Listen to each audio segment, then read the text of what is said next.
On this episode of Crypto Over Coffee, we're talking about 3 ecosystems that you need to watch in a crypto bull market, which I believe we are in 2024, at least the beginnings of one. And I'm going to share with you what those ecosystems are, why I think they are going to have a really nice time in a crypto bull market, and also how you might be able to action on this information, not necessarily by aping into coins, but mostly by continuing your research and factoring this into your crypto strategy. So make sure you get subscribed, hit the follow button, and let's go ahead and get started.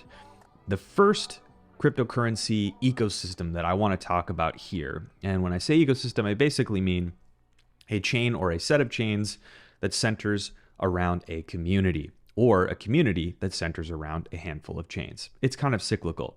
The first one that I want to point to that I don't think enough people are really thinking about is Base, and that is Base, the Coinbase Base. So this layer 2 for Ethereum is built by and launched by Coinbase, and people often make their decision about whether they like Base or whether they would ever use it based on their feelings about Coinbase. Coinbase is one of those companies that's either loved or hated, and there are a lot of people who really dislike Coinbase because of, in my opinion, some historical things that Coinbase has done or has not done, and people get very frustrated by it, and people bash the first mover a lot. Look at Ethereum, for example. So what I want to say about Base is this. While I have had my own qualms with Coinbase in years past, and while I don't think Coinbase is a perfect company, I think Coinbase has proven itself in a couple of different ways. Number one, Coinbase has been first to bat and continued to go to bat for the crypto ecosystem in the US, and also, to be honest with you, in other regions as well. And that means advocating for sensible regulation, fighting against ridiculous oversteps on behalf of regulators and lawmakers, and really being in the mix, keeping everyone in the loop. And I think that should earn some trust from the community. Now, that's separate from the Base chain, and let's talk about that now. Now, the Base chain sort of has all the things you would imagine from an Ethereum layer 2. It has low fees. It's focused on assets living in the big liquidity pool that is the Ethereum ecosystem. And Base itself right now does not have a ton of different coins in it. There is no native Base token, which I'll get to in a second. Stick with me. Base, however, has all of the ingredients for an extremely big explosion in activity in a full-on crypto bull market. Now let's talk about 3 main reasons why. Number one, and the most important part of this, is that Base has built-in user base, a built-in user base. And that is the users that are primarily in retail that use Coinbase already. Coinbase is a huge pillar in the retail cryptocurrency exchange, fiat on and off ramps, and it also has native wallet integrations that are just getting better. There was a recent announcement about the non-custodial smart wallet, which basically takes away a lot of the UX issues with using smart contract-based wallets for users. And so the focus of this launch is by no accident. It's preparing for a bull market to onboard a lot of people onto Ethereum-based chains, but more and more so onto Base. And so I would imagine, and I would guess, and I'm sort of giving you my thesis, that I believe that Base is going to start to become a hotbed for meme coins, for DeFi, for NFTs to an extent, but mostly the first two. And no matter what you think about meme coins, it is in sort of the zeitgeist right now. Everyone is interested in meme coins. Meme coins bring retail to the market for better or for worse. So not advocating that you go buy them, but it's something you should think about. Look at previous bull markets. You can almost see the activity around retail, and you know the presence of retail when meme coins start to build and meme coins start to grow. And that's something that I think you're going to see on Base. Now, again, there's very limited activity on Base right now in terms of different coins, but if you think about what Coinbase brings to the table, they bring an army of retail users. And if you remember, in the previous bull market, Coinbase became the #1 app in the App Store.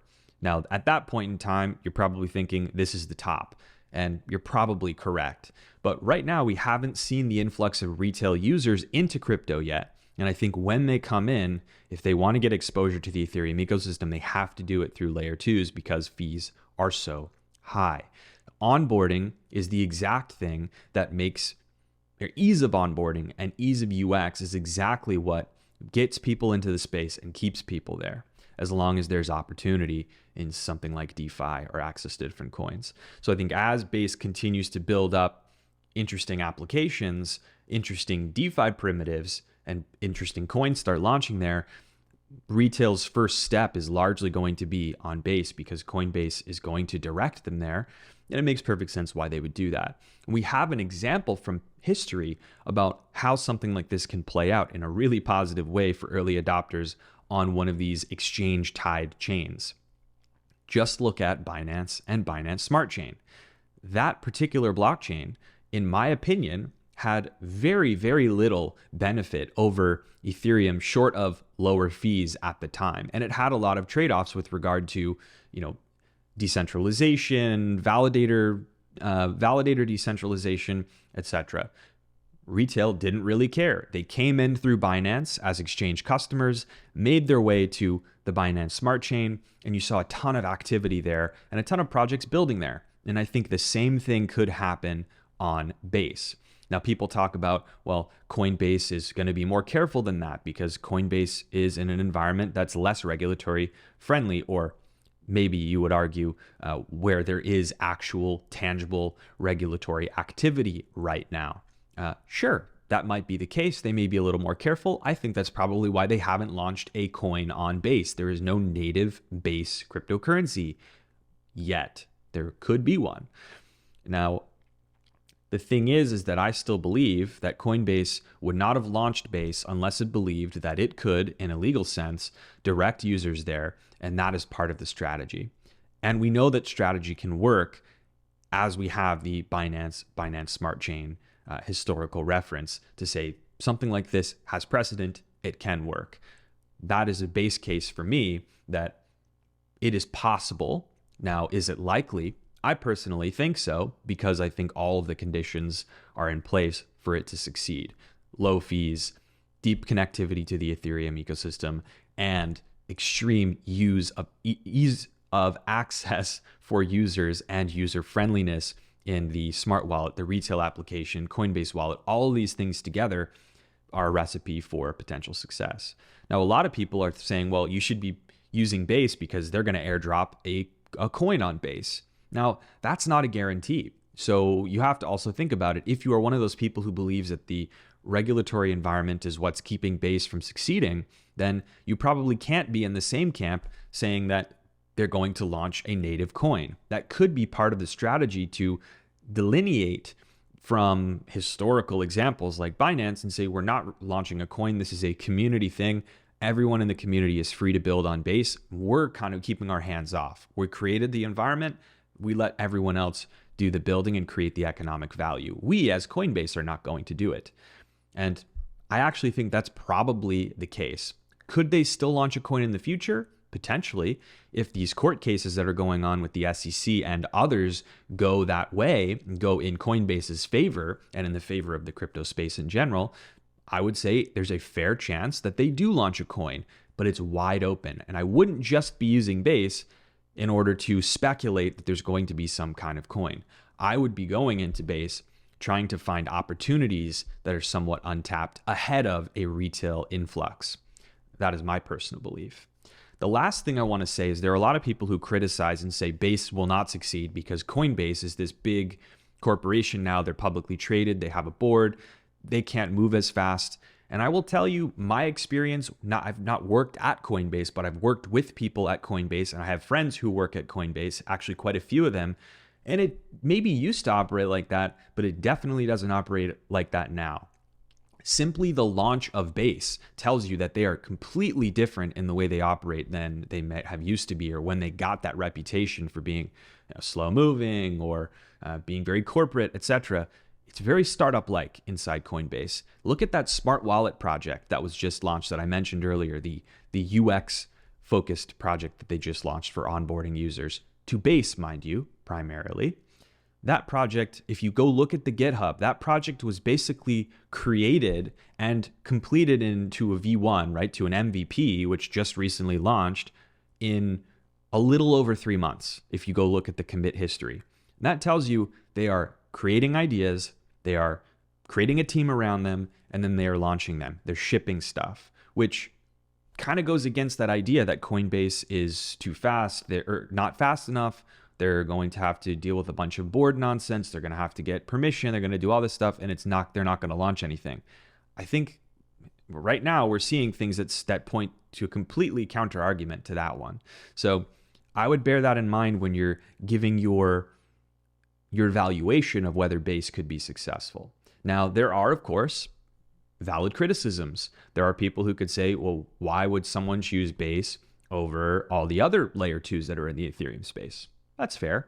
I would argue that retail will probably come in through Coinbase, as they traditionally have, and that will be their first gateway into the Ethereum space, is through Base.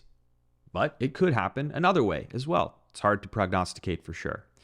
Others might say the regulatory environment is going to stop them from doing anything tangible. Yeah, that's possible. So again, you have to weigh these options and think about how you'd action this. For me personally, I think there's no harm whatsoever in bridging some assets over to Base and just getting involved and watching that space as things evolve, as the market continues to heat up, just getting in the mix in the Base world. So that's my first ecosystem to watch. I think that all the ingredients are there for Base to be very successful, and I'd like to hear what you think in the comments. Are you in the camp that says absolutely Base is where it's at, or are you thinking it's never going to get off the ground, I'm out? So let me know what you think. The second ecosystem I want to talk about is Avalanche. And Avalanche, not just in general, but Avalanche specifically for gaming. Now, everyone talks about Solana for gaming. A lot of people talk about Immutable X for gaming. A lot of people talk about different blockchains for gaming. But I think actually Avalanche is in a pretty good position for gaming, not just because they have a pretty large sort of business arm that's helping incubate good gaming projects. They have some people in the Avalanche ecosystem that have background in gaming and are well networked in gaming. I think that's going to play into it. And not only because they have a huge tranche of money set aside to incubate gaming projects, but I think from a technology perspective, they have a really compelling offer for gaming projects. And that's why you see hot projects like Beam, for example, late last year, going into the Avalanche space, among others. So why Avalanche for gaming? And what technology do I think is setting the stage for gaming to be successful in Avalanche?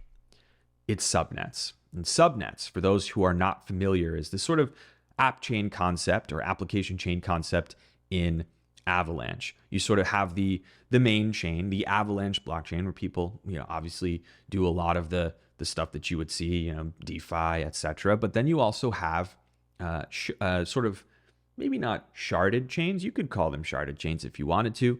But these subnets are basically separated but connected blockchains. These are sort of separate but connected networks that allow for increased scalability and some degree of separation from the rest of the network. They have distinct validator sets in many cases, selected validator sets.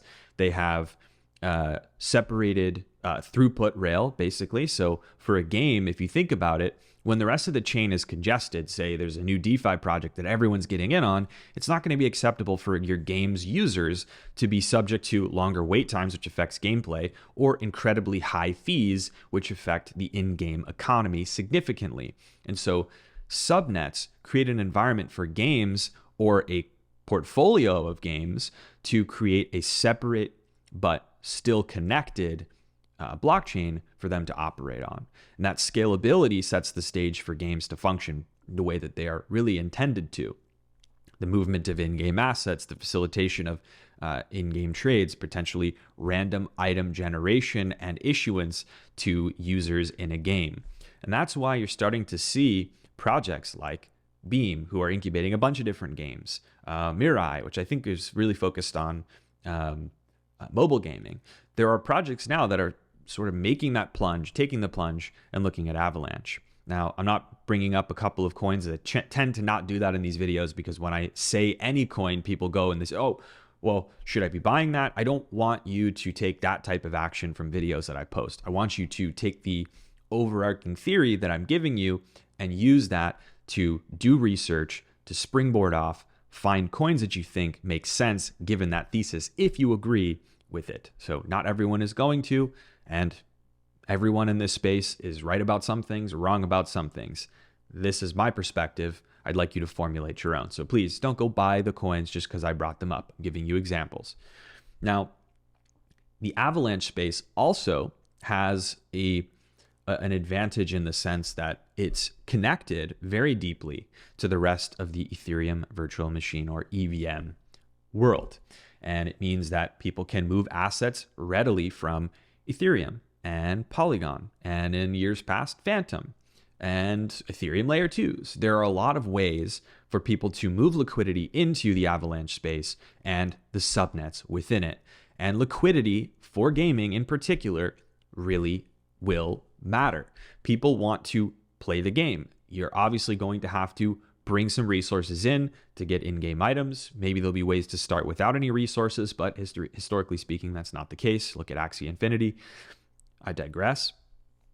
But Avalanche has that advantage as well. So not only do you have the technological foundations in subnets, where I think you're going to see more and more games going that route. Say, I don't want to share the resources of a network with the rest of the world, and with DeFi, I want this chain to be all about my game, or all about my games, plural.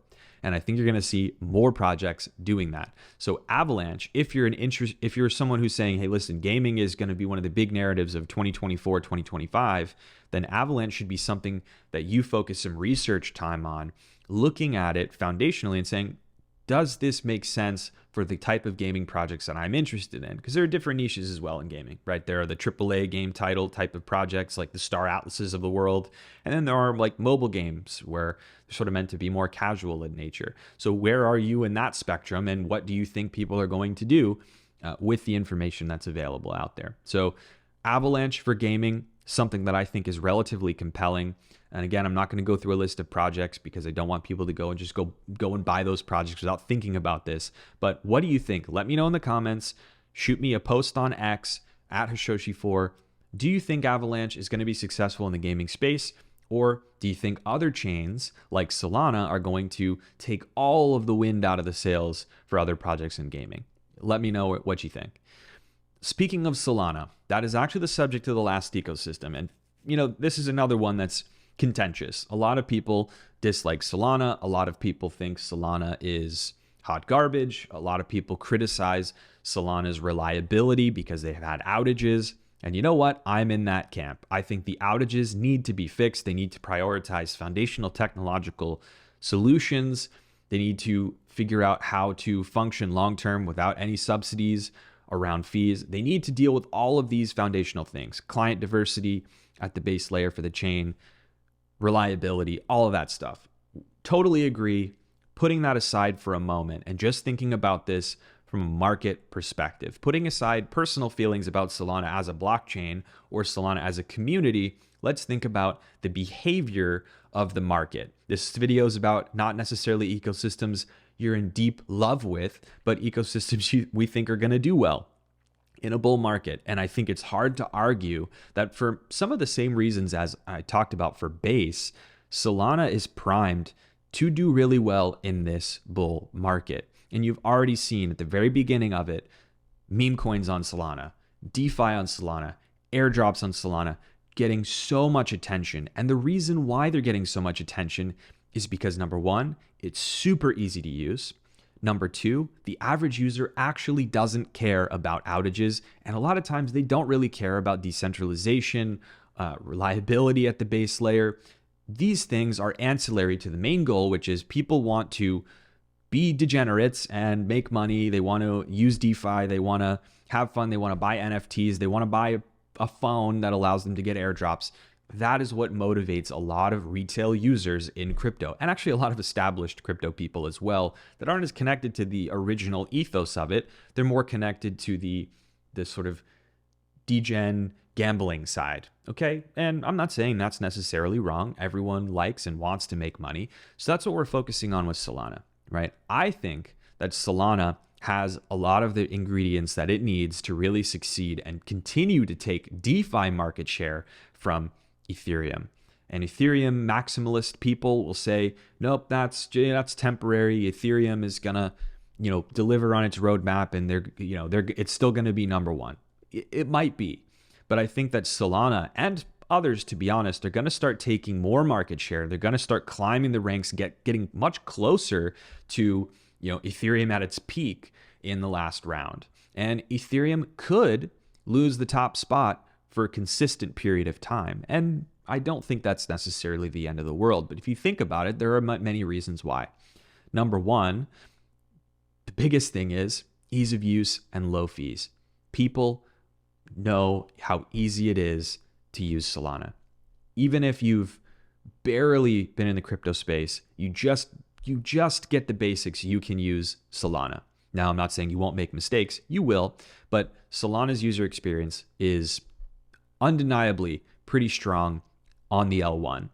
And a big part of that is also fees. People who want to, dive in headfirst into a new speculative coin, they want to, maybe buy $40 worth of some meme coin. It's, small risk reward, no big deal. You can't really do that on Ethereum because that $40 that you're going to spend to, ape in on Uniswap is actually going to cost you $40 for the coin and $40 for the swap. And that's sometimes being generous, if I'm being honest about the fees. And so Solana, when you're paying pennies for those fees, it just means DeFi is that much easier. Now, do you sacrifice in other ways? Maybe there's reliability issues. Maybe you have a problem with the way Solana operates. You don't really like the whole culture. Okay, that's fine.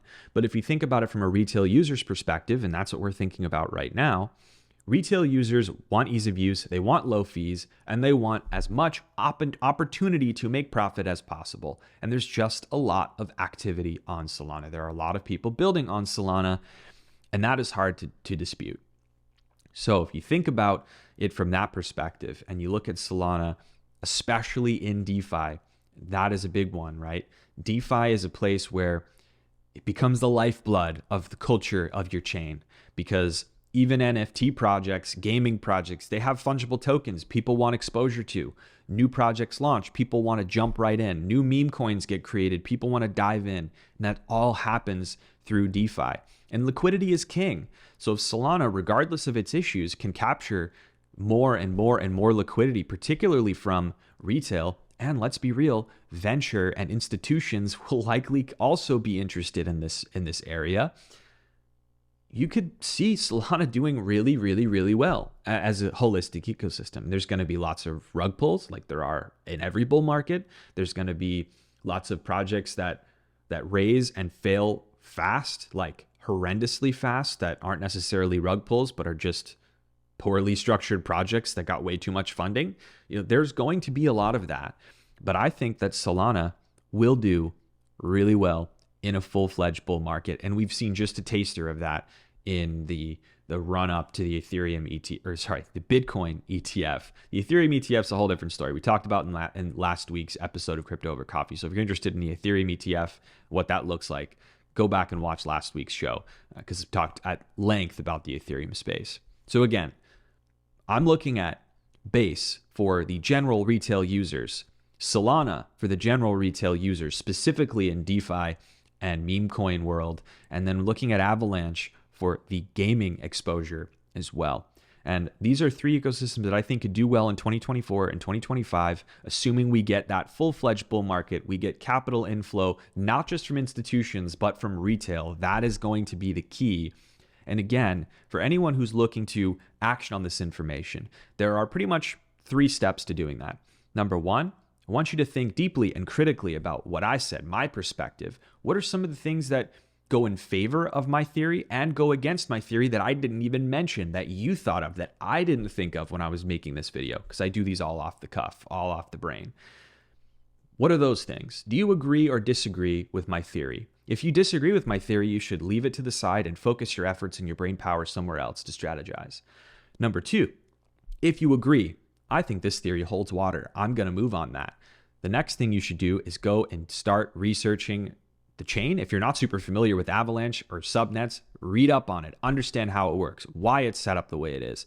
How does this apply to gaming? Deepen your knowledge, and then start looking at coins, right? Figure out which coins in this world really fit this theory now. What's going to validate the thesis? If this does happen, which coins are going to benefit? And set up a plan to keep researching as new projects get launched. What do I need to do? Do I need to follow certain X accounts? Do I need to get into some Discords? What do I need to do to keep my ear to the ground on this space? And then the last thing is you need to create a strategy. You need to have a strategy for what you're going to buy and when you're going to sell and why, and how much you're going to sell at what level of profit, and what you're going to do to cut your losses if you're losing money on a trade and you don't want to write it down to zero. Where do you cut it loose and try again? Those are the things you need to do. And I have a whole video about how to create a crypto strategy, which I'm really excited about, actually. I think it's really good value. It's worth your time. It's in podcast form and video form, and I will leave it in a link in the description. The last thing I want to say is, if you want to get your crypto news fix every single week, there is a written form email list that I've created that I think is also really valuable. It's completely free. So if you're interested, please sign up for that. It takes 2 seconds to do. And I really, really thank you in advance for that. So with that being said, thank you very much for sticking around for this episode of Crypto Over Coffee. I really appreciate you. Hope you and your family have a great rest of the weekend. And until next time, cheers.